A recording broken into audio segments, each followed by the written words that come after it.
jump in a theater I've ever had. That is. I mean, it's a sci-fi movie. I think it's like even rated G.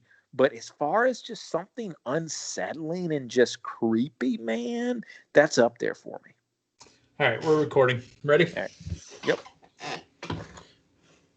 Of course, I didn't grab a water. 5, 4, 3. Good morning, wrestling fans. Welcome to PWR today, Friday morning. It is now December 11th. Holy smokes, Matthew. It's December 11th. We are 14 days away from Christmas. 2 weeks. 2 weeks to Christmas, Matthew. I'm the man they call Meathead, and joining me this morning, Matthew Thomas. Good morning, Matthew. Good morning, Meathead. And we're like 12 days away from getting a minute or so more of daylight each day, huh? So gonna see that sun shining for a little bbit longer each day. Knocking clearly now, the sun is here. Wait, that's not how that song goes. No, I think the rain was gone, which I guess that implies additional sun. I'm not sure. I assume so. I don't know. We'll have to talk to our weather department.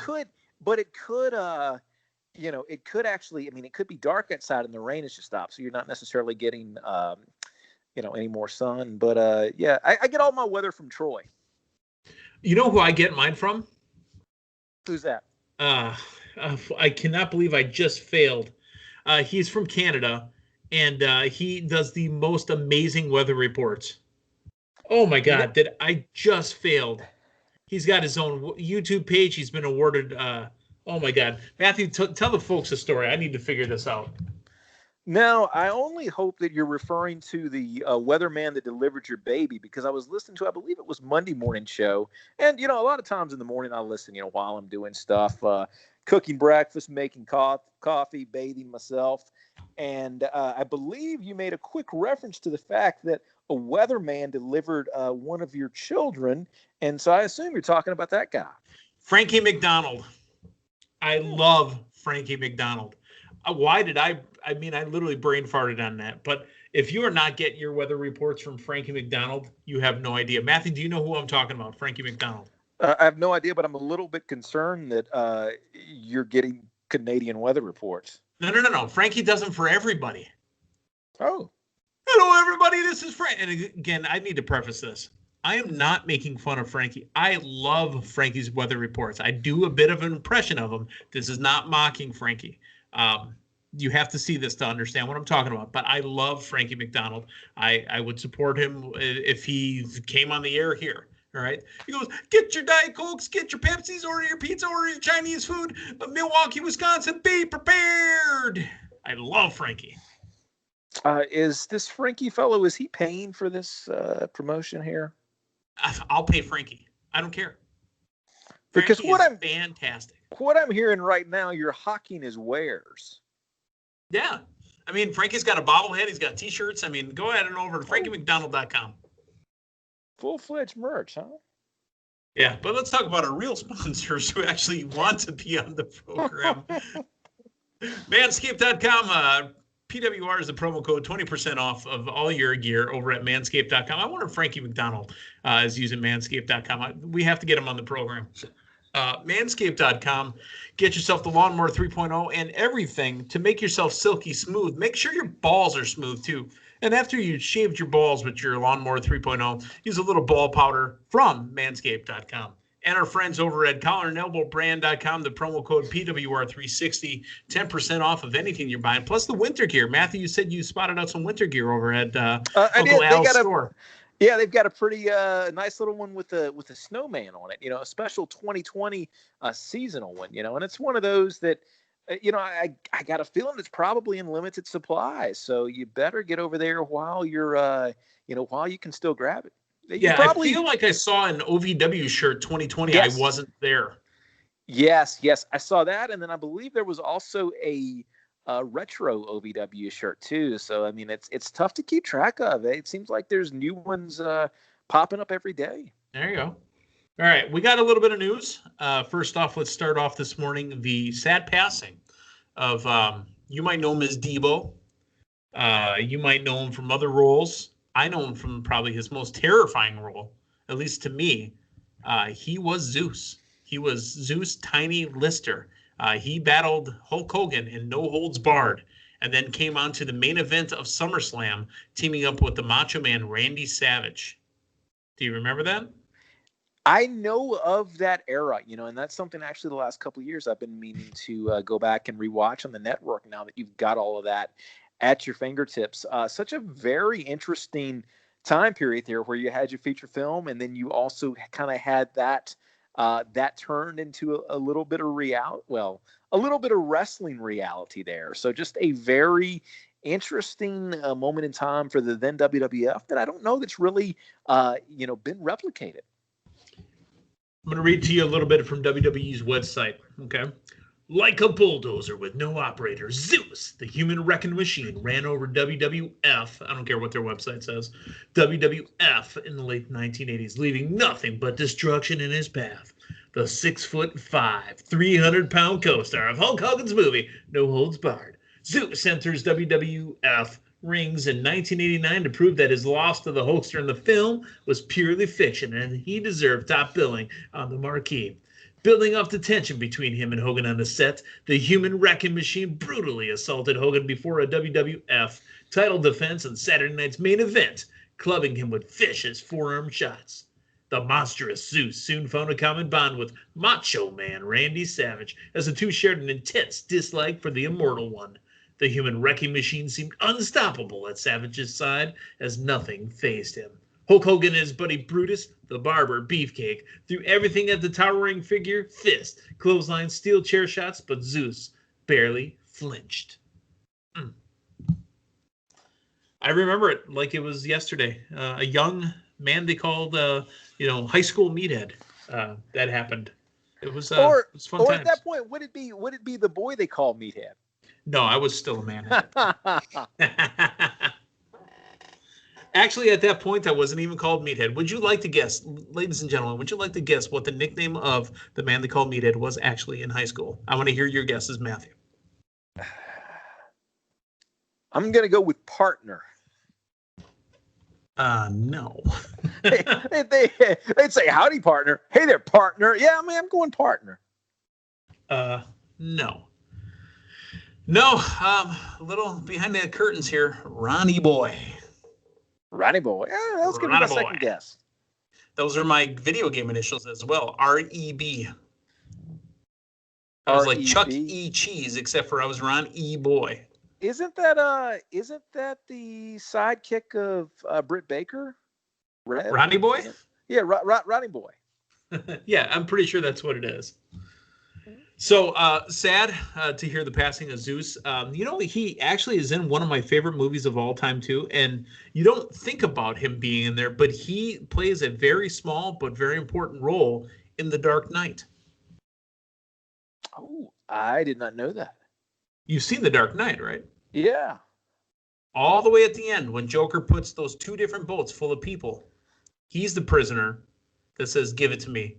Interesting. You don't have the courage to take a life, but you have the courage to end a life. And then he throws the thing out the window. To this day, I believe The Dark Knight might be the only movie that I've seen in a theater twice. I love that movie. Fantastic film. So I'm telling you, though, literally when Zeus came in, he was terrifying. Again, I was, a little bit old to buy into, oh my God, he broke through the screen and he's here, Last Action Hero style. But yeah, Zeus was intimidating. And he's the first guy that intentionally had like the unibrow that just creeped me out. Yeah, I mean, you can probably make that happen if you want to. The other thing, and this wasn't his fault at all, but the other thing was he had one eye looking at you and the other eye was looking like 90 degrees to the other way. It just added to his insane look. Yeah, I mean, that way you can get your eyes open and look and see what's coming in all directions. What are your thoughts on Zeus? It's certainly sad and very young too. 62, was that what I saw? Something like that, yeah. Something like that, yeah. Just like I said, it really harkens back to an era that I don't, it in a lot of ways hasn't been that long ago, but you look at where the industry has gone, it's hard to imagine WWE or any promotion really trying something like that now. So a lot of what I'm, hearing with this is it was definitely a one of a kind type of deal where it really makes you kind of long for the nostalgia of that era of wrestling where you could still do something like that. Yeah. So RIP to Zeus.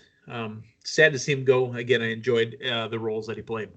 We have one other bit of news coming from last week's SmackDown and kind of leading into what happened during the week. The Forgotten Sons had been forgotten for a long time, Matthew. Do you remember the Forgotten Sons? The name actually really fits kind of where they've been the last several months. Right. They were forgotten. They were forgotten after some political tweaks by Jaxson Ryker. So, do you remember when Shinsuke and Cesaro beat the New Day for the SmackDown Tag Team Championships? I do. That was supposed to be the Forgotten Sons. They got pulled off the TV. Those two got thrown into their slot, and that's where a New Day was going to lose the belts. Interesting.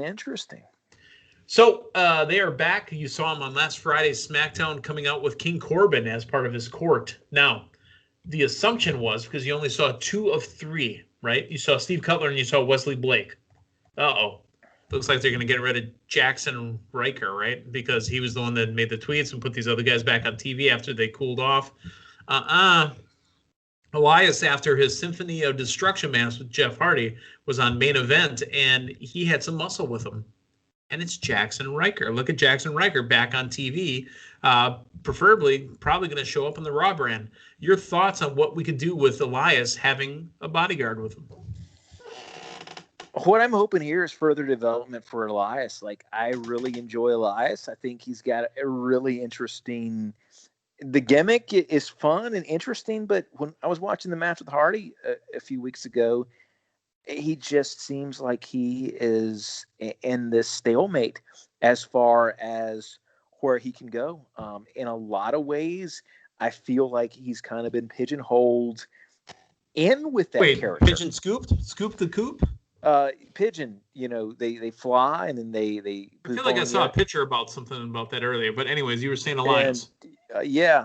So, no, I mean, I think that I don't feel like, honestly, we've gotten much progression with Elias since he's come up to the main roster.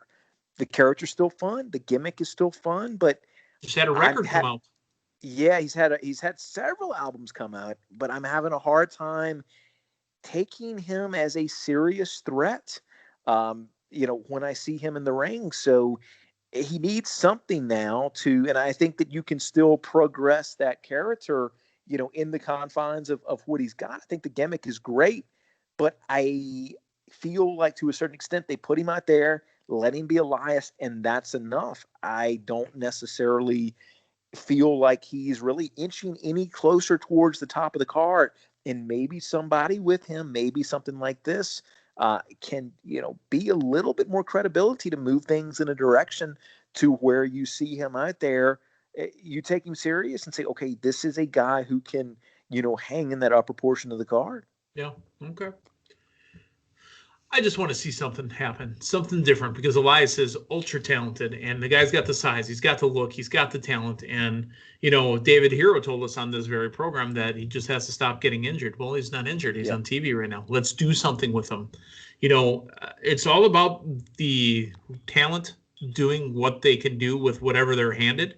If they're on TV, they're not getting buried. Okay. They're spending time on TV. That time costs money. Now, what do you do with that time while you're on TV? That's what you got to do. So here's the thing with Elias, though. You've got 3 hours worth of time on Raw, and this is happening on Main Event.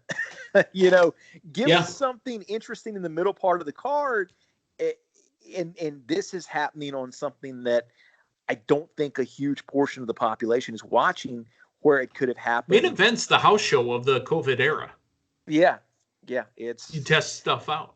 Yeah, and remember Main Event? I mean, that's when it premiered, man. Taker versus somebody was in your Main Event. Was it Taker versus Triple H? I think it was Taker versus the Brian Kendrick. Yeah. I'm kidding. It wasn't the Brian Kendrick. I'd still pay to see that. Taker versus the Soda guy. that's reasonable. All right. Let's talk about SmackDown coming up tonight. Sasha Banks and Carmella will make their SmackDown Women's title match official at TLC. What type of match do you think they're going to have? What's the step?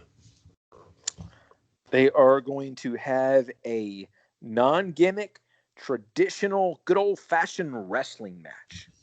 Wait, the greatest wrestling match ever? Oh, I forgot about that. Ugh. Yeah, I mean, it wasn't a bad match, but it wasn't a bad match. But I completely forgot about that whole thing. The promotion of it was hot garbage. But you know what? What was cool about it? Charles Robinson in the old school ref gimmick, the microphone coming down, and having the late great, oh my God, Howard Finkel do the ring introduction, because it's not like it was new talent that Howard never said their names. So I thought it was fantastic. So here's the thing. That was, wow. 2020 has been such a strange year. I guess that was this year, huh? Oh, yeah. It was in the empty arena or an empty warehouse. My goodness. At the PC. That seems so freaking long ago. Yeah, but dude, that was May. Wow. Okay, so Sasha and Carmella to have their SmackDown Women's match made official.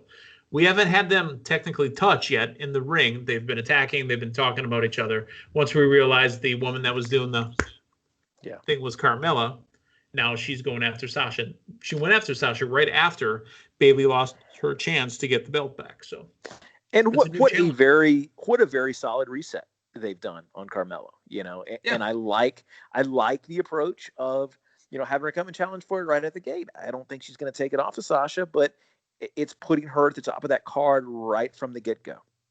Okay. Sami Zayn will be going one-on-one with Big E. Since Big E has been removed from the New Day and on his own on SmackDown, what has Big E done? They used him extensively in that, in that program for Survivor Series with the New Day and Street Profits. Yeah. And that's pretty much that. I mean, is how he's been prominently featured. So other than that, he still hasn't had much independent of New Day since he's been on SmackDown. Right. Well, 2 weeks ago, Big E showed Sami Zayn just how painful a 10 count can be with an excruciating handshake. That's the build. Backstage, he held the handshake for 10 seconds. That was it. Yeah. Yeah, and here's what I'm hoping here. You know, I'm hoping we get a program that's relatively quick. I think Big E could be somebody working with Roman. He's not going to take it off of Roman, but as we've seen with Jey Uso, you know, Jey Uso was nowhere near a singles main event, and he's consistently hanging around that now. I think Big E's another guy that you could really elevate Big E in a competitive match. Not even just the match, but a feud with Roman. Give us consistent, serious Big E and let us see that guy and let us get used to having him in the main event. They've done wonders with what they've done with Jey. I think they could do something similar to Big E. So I think it'll be good matches with Sammy, but I really think that, you know, Big E around the IC title, it feels too comfortable and, you know, to what you're accustomed to. They've shown they will take chances on that SmackDown brand, and I think Big E is somebody to take a chance on. Okay. And then finally, coming up tonight as well, let's talk about it. Montez Ford and Dolph Ziggler one-on-one. Is this really going to be the build towards TLC, and then we'll get, we'll get the, oh, look, it's, it's Robert Roode against the other man. Yeah, I don't like these builds where they go singles. Okay, now they're one-on-one because they're not singles wrestlers. They're tag team wrestlers. You know, build them up in another way. That's what I'm asking.